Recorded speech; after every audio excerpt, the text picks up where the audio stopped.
या न्यूज बुलेटिनचे सहप्रायोजक आहेत गोकुळ. पन्हाळा तालुक्यातील बहिरेवाडी येथील रौप्य महोत्सवी वाटचाल करणाऱ्या फुलपाखरू ग्रुपनं यावर्षी डॉल्बीसह बेंजो पार्टी, हलगीच्या गजरात, घोडेस्वारी, फटाक्यांच्या आतिषबाजी करत सजवलेल्या रथात श्रीमंत दगडूशेठच्या रूपातील गणेश मूर्ती बसवून रथासमोर आकर्षक झुंबर लाईट असलेल्या छत्र्या हातात घेत आगळ्या वेगळ्या पद्धतीनं गणरायाची भव्य आगमन मिरवणूक काढली. बहिरेवाडी येथील फुलपाखरू ग्रुप 25 वर्षापासून गणेशोत्सव मोठ्या उत्साहात साजरं करत असतं. या गणेशोत्सव मंडळाचं यंदा रौप्य महोत्सवी वर्ष असल्यानं अत्यंत जल्लोषात आणि उत्साही वातावरणात गणेश उत्सवाच्या अगोदरच गणरायाच्या आगमनाची भव्य दिव्य मिरवणूक काढत जल्लोष साजरा केला.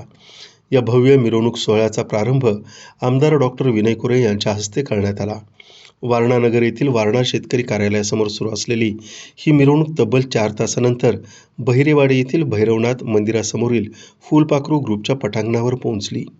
या मिरवणुकीत मंडळाचे शेकडो कार्यकर्ते पांढरे शुभ्र कपडे आणि डोक्यावरती भगव्या टोप्या परिधान करत डॉल्बी आणि बेंजोच्या पथकाच्या तालावरती ठेका धरत नाचत मिरवणुकीमध्ये सहभागी झाले होते.